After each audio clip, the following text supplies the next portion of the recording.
Good morning student, Radhe Radhe, Hare Krishna. তো আজকে আমরা পড়ব এনসিয়েন্ট ইন্ডিয়ার। আজকে আমরা পড়ব পেজ নাম্বার 11, খোদাই কাজের যুগ। খোদাই কাজের যুগ।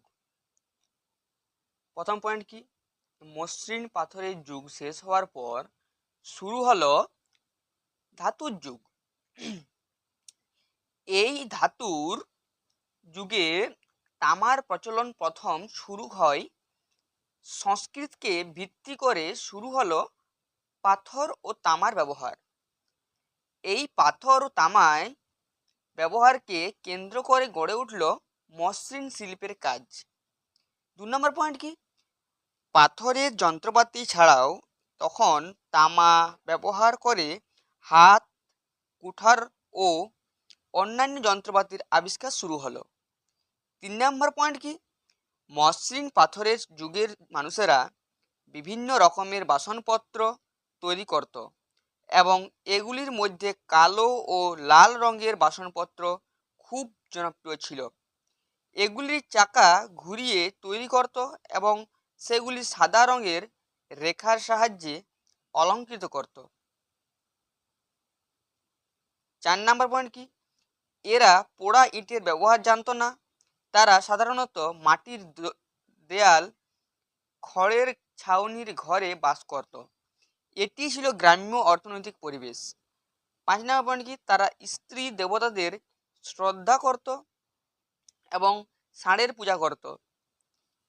আজকে খোদাই কাজের যে যুগটা, সেটাতে যে শেষ পয়েন্ট সেটা হলো রাজস্থান, মহারাষ্ট্র, পশ্চিমবঙ্গ, বিহার, মধ্যপ্রদেশ এবং প্রভৃতি অঞ্চলে এই সভ্যতার বিকাশ লাভ করেছিল। তাহলে খোদাই কাজের যুগ আমরা শেষ করলাম। এইবার পড়ব সিন্ধু সভ্যতার যুগ, ইন্দুস ভ্যালি সিভিলাইজেশন। প্রথম পয়েন্ট কি বুঝি সিন্ধু সভ্যতায়? সিন্ধু সভ্যতা হলো প্রাচীন সভ্যতা।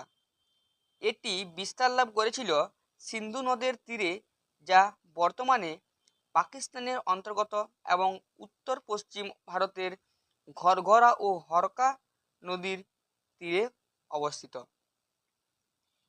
এর মধ্যে একটি হলো হরপ্পা সভ্যতা এবং এই সভ্যতার নিদর্শন হরপ্পা শহর খনন করে পাওয়া গিয়েছে।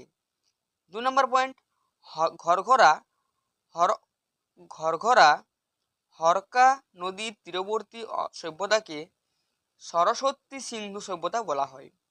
1921 খ্রিস্টাব্দে আরবি দয়ারাম সাহানি ইরাবতী নদীর তীরবর্তী হরপ্পা সভ্যতা প্রথম আবিষ্কার করেন। 1922 খ্রিস্টাব্দে রাখালদাস বন্দ্যোপাধ্যায় সিন্ধু সভ্যতার অর্থাৎ সিন্ধু নদীর তীরবর্তী অঞ্চল খনন করে মহেঞ্জোদারো, যার অর্থ মৃতের স্তূপ, আবিষ্কার করেন। এই দুটি বিষয়ে স্যার জন মার্শাল প্রাথমিক পদক্ষেপ গ্রহণ করেছিলেন। হরপ্পা সভ্যতা ভারতের প্রকৃত ইতিহাসের সাক্ষ্য বহন করে এবং ব্রোঞ্জ যুগের প্রচলন উদ্বোধন ঘটায়। ভূমধ্যসাগর, অস্ট্রেলীয় অল্পাইন তীরবর্তী অঞ্চলে ঘন জনবসতি গড়ে ওঠে, কিন্তু প্রথম দুটি অঞ্চলে ঘন জনবসতি উল্লেখযোগ্য ছিল। পরের পয়েন্ট, এই অঞ্চলে 100-রও বেশি অঞ্চলে খনন কার্য চালিয়ে সভ্যতার উদ্বোধন ঘটায়। পরের পয়েন্ট, বিজ্ঞান ভিত্তিক রাসায়নিক পদ্ধতির দ্বারা এই সভ্যতা শুরু হয়েছিল 2600 খ্রিস্টপূর্বাব্দ থেকে 1900 খ্রিস্টাব্দ পূর্বাব্দের মধ্যে। আজকে শেষ পয়েন্ট, তখন তামা, রূপ, ব্রোঞ্জ এবং সোনা প্রভৃতির প্রচলন ছিল, কিন্তু লোহা ধাতুর প্রচলন ছিল না। এবার আমরা পড়ব ভৌগোলিক বিস্তার, জিওগ্রাফিক্যাল এক্সটেন্ট।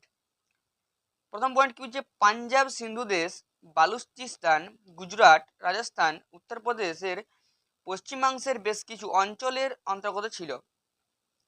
জম্মুর উত্তরে মানাডা, দক্ষিণে দৈমাবাদ, উত্তরপ্রদেশের পশ্চিমে আলমগিরিপুর থেকে পশ্চিমে বালুচিস্তানের সাক্তা জেন্তর এবং পর্যন্ত এই সভ্যতা বিস্তার লাভ করেছিল।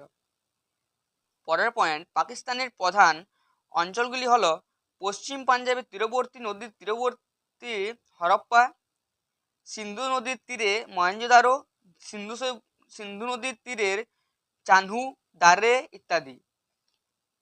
ভারতের প্রধান অঞ্চলগুলি হলো লোথাল, গুজরাটের ব্রহ্মপুর এবং সুরকোডা, রাজস্থানের কালিবঙ্গান, হরিয়ানার বানওয়ালি এবং উত্তরপ্রদেশের পশ্চিমাঞ্চলের আলমগীরপুর।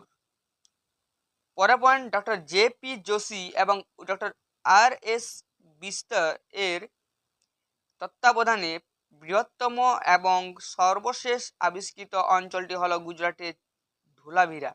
তাহলে আজকে আমরা পড়লাম খোদাই কাজের যুগ, সিন্ধু উপত্যকা সভ্যতা আর ভৌগোলিক বিস্তার।